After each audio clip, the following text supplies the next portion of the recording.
It's just another day in the life of a military wife, and welcome back.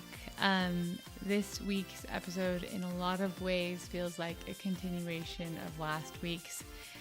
I talked about misunderstandings people have about what it's like to be in the military, but I don't feel like I really did justice to the reason why our family members serve and why we are military families. And with everything that has happened in the last bit, I feel like it would be unfair to not address that and address the situation and the loss of our amazing servicemen and women who were helping in Kabul. So, I am your host, Sam Wolf, and you are listening to Life of a Military Wife.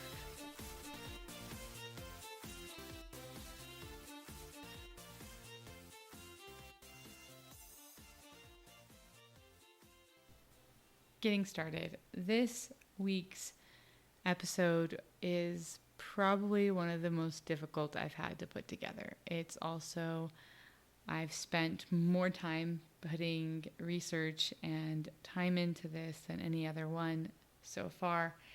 And it's been a struggle because I wanted to do this topic justice. And I feel like I kind of shortchanged why we serve, why our family members serve, why we make these sacrifices, why as service members and as the family members. And having said this in the past, a religious person raised in a religious family, this scripture just kept coming back into my mind over and over again.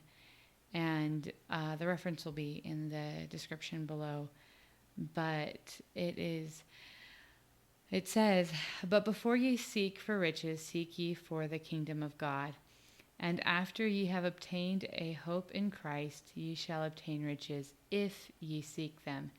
And ye will seek them for the intent to do good, to clothe the naked, and to feed the hungry, and to liberate the captive, and to administer relief to the sick and to the afflicted." And oftentimes, I think we really think of our lives as difficult, and our lives are not perfect. But in this country, we have been blessed with so many freedoms, and those freedoms are riches in their own right. The freedom to vote, the freedom to get an education, the opportunity to work, the fact that most Americans have homes with electricity and running water.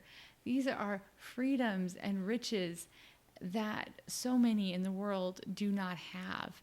The freedom of religion is just not available to everyone on this planet. And so in so many ways, even though we're not going to ever get rich being in the military, we are rich in our sense of freedom. And it's that freedom that we feel driven to share. Specifically, the feeding the hungry, the liberating the captive, and administering relief to the sick and afflicted. Those are things that the military does on a routine basis because they want to give. And most of the jobs that service members do pay significantly more in the private sector.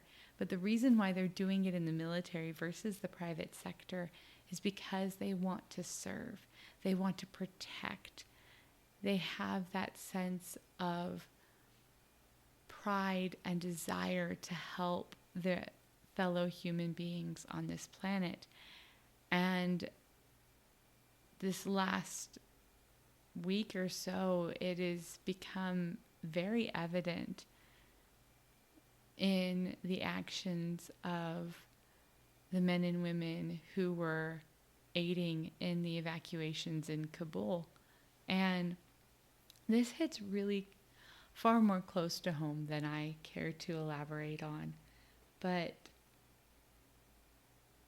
it's liberating the captives. It's these things that they care about.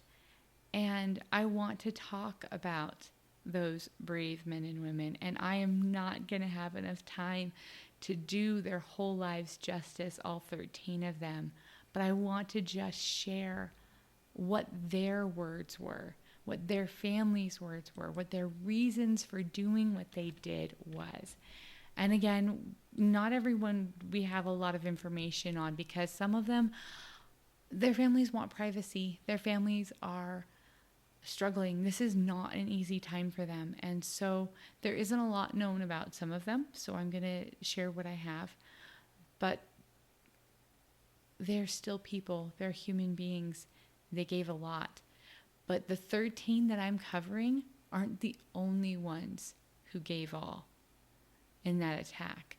There were retired special forces, and I will talk about that more at the end, but that lost their lives in the same attack. So anyway, first is U.S. Marine Sergeant Rosario. She was 25 years old. She is Dominican, or ethnic Dominican, born in Lawrence, Massachusetts, or a native of Lawrence, Massachusetts. She was tasked with the 515th Marine Expeditionary Brigade. And again, not much is known or been said about her. I wasn't able to find any statements from her family, but that's okay. If they want privacy, if they want to have some time for themselves, that's understandable. The next is U.S. Marine Corporal Hunter Lopez, age 22, from Riverside, California. Hunter, both of his parents are sheriffs for the Riverside County Sheriff's Department. And the department put out a statement that they were heartbroken to hear the sad news about Hunter, who had chosen to follow a life of service, selflessness, courage, and sacrifice like his parents. And I just think that's amazing. He was part of the expeditionary program for the for the Sheriff's Department before he joined the Marines. And again, he was very, very young.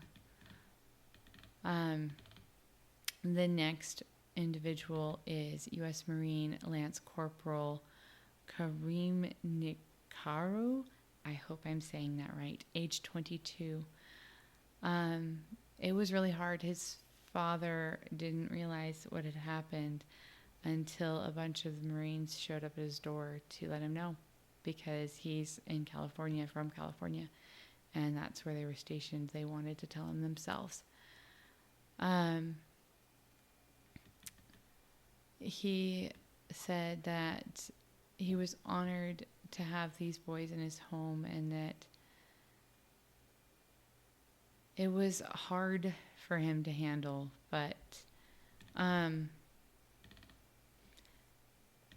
there's just a lot of frustration and sadness that these families are going through. I'm not going to share all of their quotes, but the one thing that his father did say that to the Daily Beast that I want to share is that he loved doing what he was doing, and he always wanted to be a Marine. So that's exactly a huge part of this. Nearly all of them, their families say that this is what they always wanted to do. They always wanted to serve like this. The next one is U.S. Marine Lance Corporal Riley McCullum. He was 20 years old. He is leaving behind a wife and a soon-to-be child. He was expecting his first child, and will not get to meet his first child at this rate. Well, because of everything that's happened. His sister called him a beautiful soul, and his father said he was too. From everything I said, he really wanted to just always do this. It was his first deployment. He had gotten married recently, and he was going to be the best dad. Everyone just said he was going to be the absolute best dad. He was a great brother and sibling. He was the kind of kid that touched everyone's heart, was something that was also said about him. And it's hard because every single military spouse has helped their spouse pack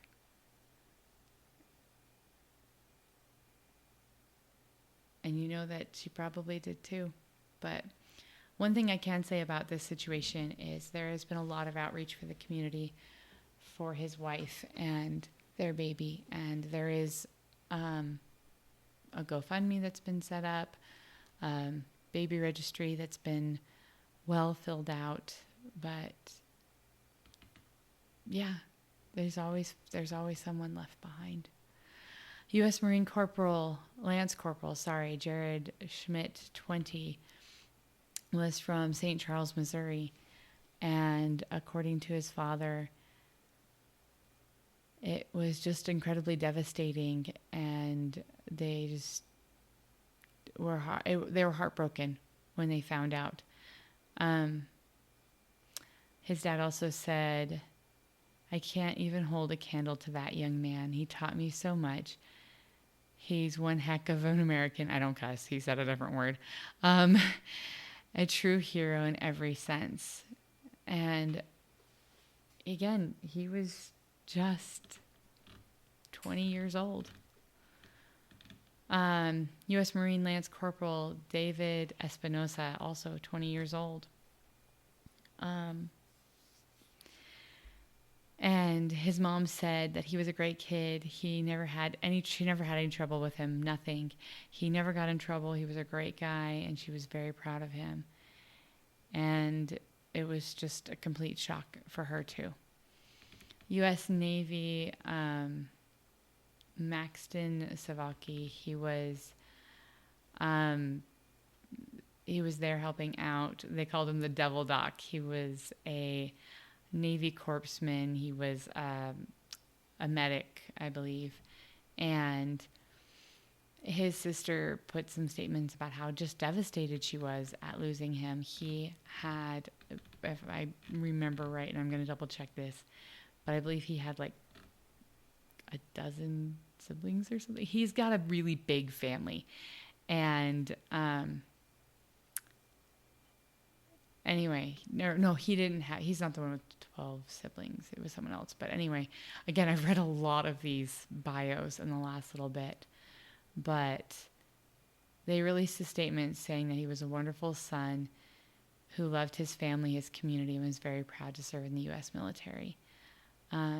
He was excited about his opportunities in the Navy that would offer him, that the Navy would offer him, and he had planned to make the Navy his career. So, again, it's hard. It's hard reading these. U.S. Marine Staff Sergeant Tyler Hoover from Utah. He was 31 years old. He was the oldest of them all who was in this. Left behind a girlfriend and a huge loving family. There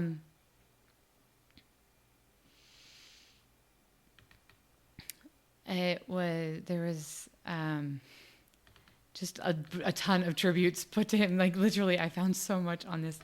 There was a vigil done at the state capitol Sunday night. Just a lot of, there's just, his best friend was talking about how she'd known him all of his life pretty much, and he was going to be at her wedding, and she just doesn't know how she's going to do her wedding without him. Just a lot of people, there's a lot of people had a lot of wonderful things to say about him. U.S. Marine Corporal Digan Page, age 23, was a native of Omaha, Nebraska, who loved hockey and hunting. He was a Boy Scout. He was a diehard Chicago Blackhawks fan. And he had a tough outer shell, but a giant heart, according to some people who knew him. And he had a death before dishonor tattoo on his chest, which was like one of his mottos.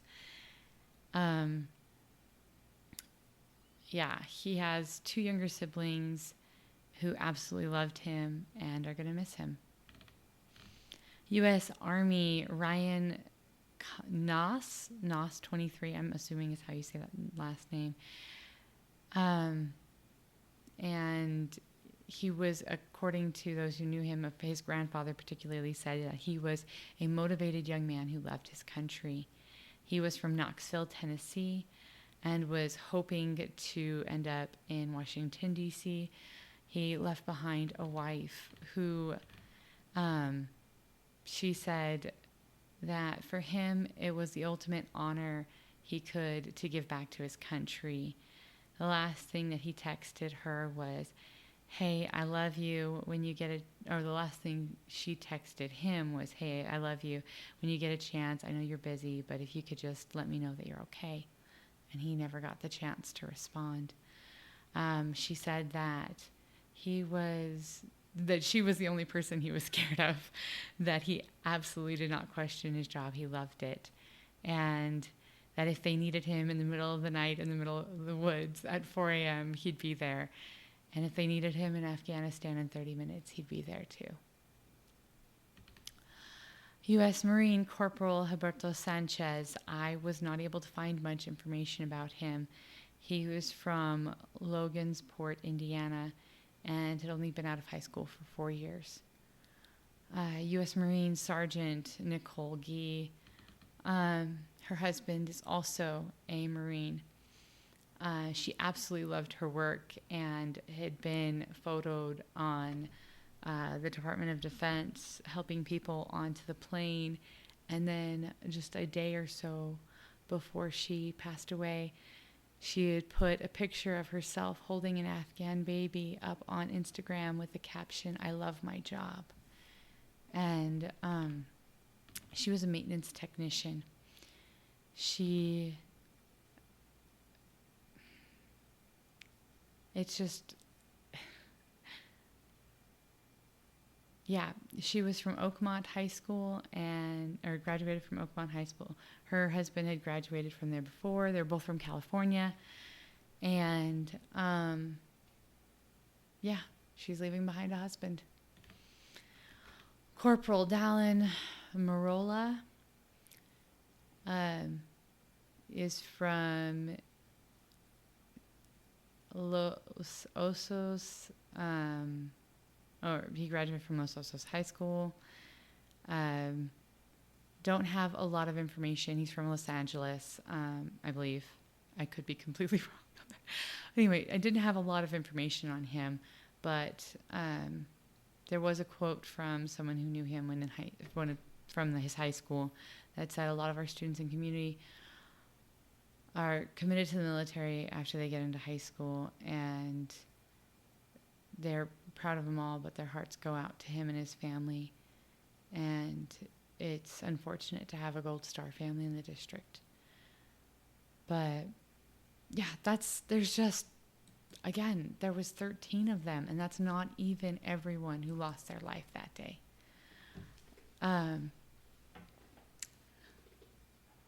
There was a female reporter. She was Afghani. She was she was a very well-known female reporter in Afghanistan, and her life was in danger. She was trying to get to the Kabul airport. Her two brothers, or her brother and a cousin, were escorting her, helping her get there. She was part of the crowd that was killed as well. Another thing that I wanted to share with you was Operation Pineapple. And I'm not sure how many of you have heard of Operation Pineapple, but what happened was there was a bunch of, I'm trying to pull it up now, but Special Forces members, I'm going to just have to go off of my notes on this because I'm not finding the article right now. But former Special Forces members from the United States military had gotten together and decided that they couldn't just sit by and see the place they served, the people they had served, the country that they had tried to rescue from the Taliban to begin with, fall to the Taliban, and all these people be hurt and killed. And so they decided to go on their own back there, not as U.S. military service members, but as private citizens, and help get people out. And the exact number I don't have right now in front of me, but it was a massive number of people they've been able to get out. And they had identified these individuals themselves. A lot of them they knew or had connections to. And the passcode was pineapple, or they'd show up. So they would get these people to the airport, and the way that the service members, the military, U.S. military at the airport would know that these were people they should let in was they would have the passcode pineapple and or show them a picture of a pineapple. The passcode has since been changed, of course, and from what I have heard, they are still operating in the country, even though the United States military has been forced to pull out, leaving U.S. citizens stranded still in the country. I'm so grateful for them and their sacrifice. We don't have their exact names. They're trying to blend into the crowd for their own safety and the safety of those that they're trying to rescue. But again, how incredible, how absolutely amazing that these American veterans have gone back, didn't want to leave these people behind, didn't want to let it go. The Lutheran Church has also helped get people out. Other organizations have helped people get out. More people were evacuated through the aid of organizations and private citizens than by the United States government.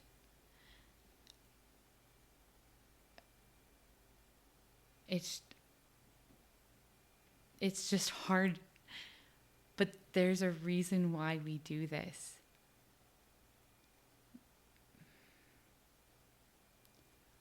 Our family members, my husband says it all the time, he could have done this job as a civilian.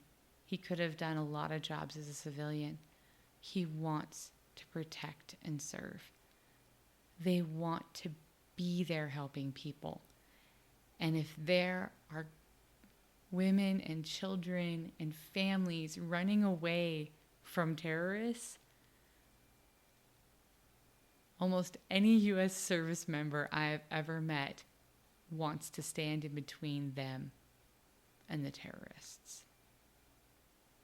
And I saw a quote somewhere that the way you can tell good guys from bad guys is the bad guys use human shields. The good guys are the shields for other humans.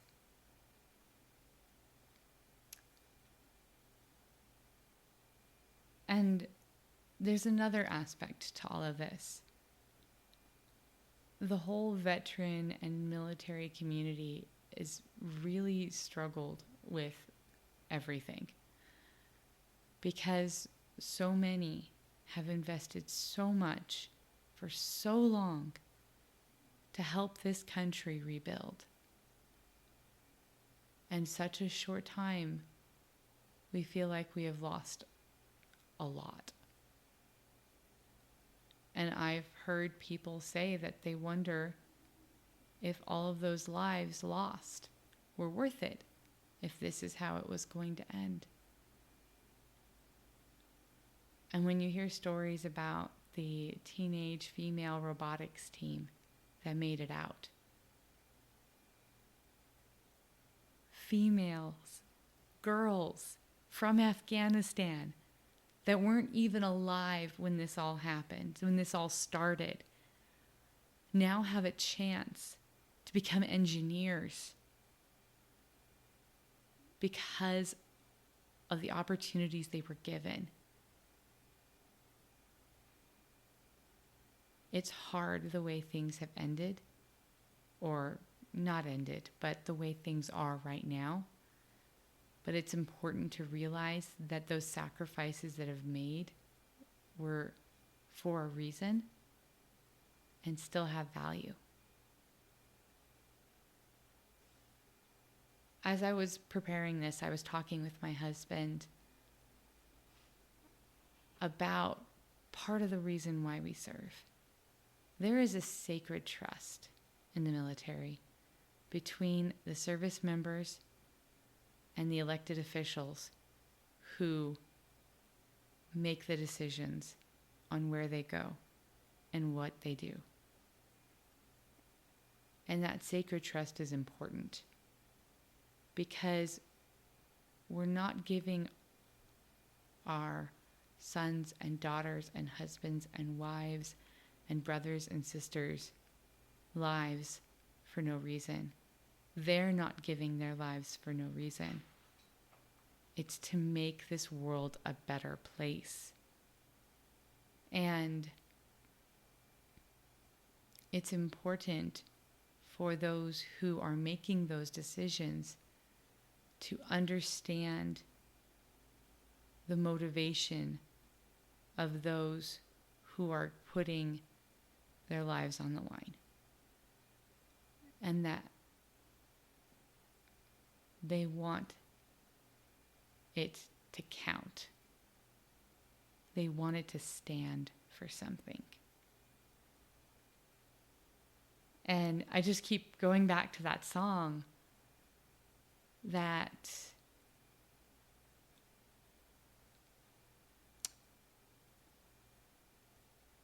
the song, the American Soldier song that from Toby Keith, that just keeps going through my head about how they do this so that we can sleep in peace. They do this for us. My husband's even said it. He does it for us. My friend who I was talking to about this, her husband's said it over and over again. He's doing this for his children. He wants his daughter to be able to go to college and have those freedoms to vote. And I'm so grateful that I live in a country where I have freedom of religion and I have I had an opportunity to go to college and get an education as a female, that I have the freedom to choose how to dress, that I can learn how to drive a car, and I can go to the grocery store by myself without being escorted by a male family member. I'm not saying that any one lifestyle is better than another per se, but freedom is the key. I have the freedom of choice. There are so many women in this world who don't get to choose how they dress. They don't get to choose to go to school or not. They don't get to choose to have a job or not. They don't get to choose whether or not they get married. They don't get to go anywhere by themselves. They don't have all of these privileges and freedoms, the right to think for themselves, the right to choose their own religious beliefs. They don't have that. I do.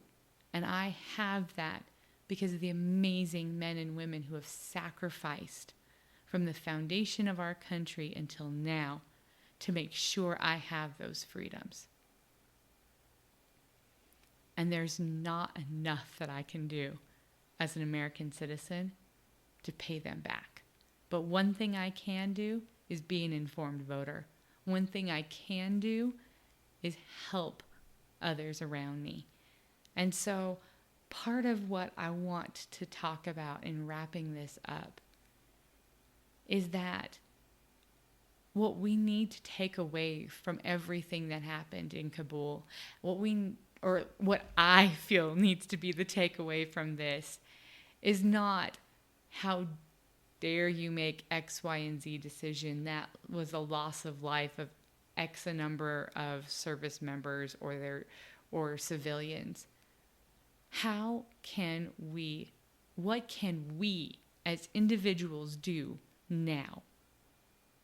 Not who can we blame, not who can we get angry at, not be depressed, but what can we do to make this world better? How can we follow their example? Not give all, we don't have that opportunity, but what can we give? And I'd encourage you to reach out. Find out where some of these refugees from Afghanistan are coming. What do they need? I've already been given lists by individuals and organizations on things to look for household goods, winter clothes, jackets, boots, things that we can collect to help them get started in our country. And then once they get here, helping them understand the freedoms that they'll have in our country, because they only got a glimpse of them in Afghanistan. They were building that. It wasn't fully realized. So when they get here, there are organizations already putting together mentor programs. If you have the time, I know that the Lutheran Church in our area is looking for mentors for refugees, and not just from Afghanistan, but from other countries as well.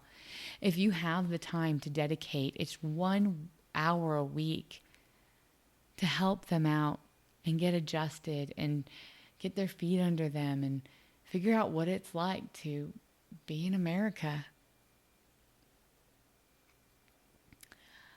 If you happen to know one of these families that has lost a loved one, do something that you can to support them. Maybe it's write them a letter. So many of these service members said that all they ever wanted to do, that's what they told their families, was be in the military. They wanted to serve. They wanted to help people. They wanted to be there. So instead of ripping ourselves apart as a country and fighting over whose fault it is, let's follow their example and pull together as a country and realize that there is a lot of good we can do when we stand together. There is a lot of people we can help. And we are blessed in this country. We are blessed to have education, to have the ability to work, to have homes with running water and electricity, to have the freedom of religion. So let's support those who come here, who have been rescued from that turmoil. And let's support each other. And let's add some more civility back into our civil discourse. It's all right to agree to disagree.